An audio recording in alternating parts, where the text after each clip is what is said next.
देखे छियै खाना ले बुझलहुँ आ खाना ले पूछल के की बनल छै जे के कहलिए हाँ कि छिल मिला ले सबटा बर्तन बासन मतलब फोड़े फाड़े कतऽ गेलै हाँ से किछु कहैके नहीं। हाँ तो अहाँ के भाई छी ठीक छै ने अहाँ बर्दाश्त करियो हम नहीं बर्दाश्त करियो कतऽ से ओकरा माछ आ मुर्गा बनि हाँ हमरा पास ओते रहत तखन ने हाँ सबटा ओकरे पर लुटा दियै। तो ठीक है आइ हम आबै छै ने तखन कहबै जे अपने से कमा के तखन माछ खाओ। चलो राखू जते बर्दाश्त जखन जते करबै तते अथी सब कपड़ा ले लिया ना। हाँ आबने आ क्या है नहीं ये बर्तन का फोड़ खा के लिया हाँ नहीं रात को खा ले हां त खाना छोड़लो त गसाल छी ना जब फोड़ब तब पता चल लो चलम त वो नहीं नहीं खाइले त ये मानी एक हफ्ता से अहाँ के बोल रहल एक हफ्ता से अहाँ ला दे छियै मछली खाइ ले हमरा जीत करे से गेला अहाँ खाली दाल भात चोखा दाल भात सब्जी क्या क्या करला मन में अपन कमाई ले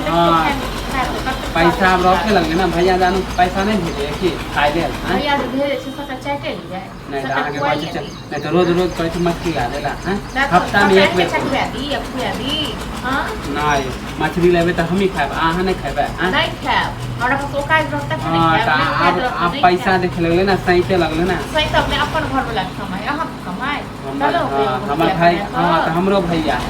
आरती का भैया ये आरती का भैया ये भैया खा लेते हैं आप बिसर गए भैया हां त अपना जे जरूरी पड़ते थे हम मानी खरीद ले आप बिसर गए कई दल में खन भाइयों को फोन कर मो जब जा तक कमा धमा के नहीं कर देबे ता तक किछो नहीं जब कमा हां त एगो नतंगी कर त शाम में बर्तन उतन सब फोड़ देब हम कथी के साथ में बर्तन फोड़ देब हां आइन के दने छी चमचो एगो देख छियो एगो थारी ओ किछ नहीं जाने छी कुछ नहीं जाने छी यहां के हम का हाथ पर सबटा तोड़ दे और देखबे हम हाथ लगे वो एक बार बर्दाश्त कर ले ना सास का जन्मल छोड़ो पे दुबारी ना ना का हाथ पर सबटा तोड़ कर रखे हम देख ले छी अथी देख का की करबै यो की करबे देख कर हम की ककरा दै छी आ रहल कमाई के बाद ना त देखियो हम केना कमाई छी त कमाए त अपना सुख ले नहीं कमाए त अपना सुख ले जब कमाए त देखियो हां त रोज कमाए माछ खाए रोज ललचाब देखियो रोज केना खाई छी जाय छी दोस्त के साथ में काम करे जाओ वहां पे दोस्ते काम दे और रोज मछली खाए हां रोज धमकी दे छी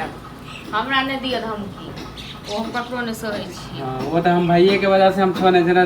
छिपा लोटा सब फोड़ दे की कर दिया हां ने मार दो हां भैया को छोड़ने से की कर दिया हाथ पैर तो मैं टांग पर टांग हां तो देखियो शाम से की होई ना टांग पर टांग को सीधा चीर देब हम ना ज्यादा लबड़ नहीं करू बहुत आजकल देख के हां तो देखियो केना नहीं कमाई रोज कमाई रोज खाएबे रोज खाओ रोज खाओ बीमारी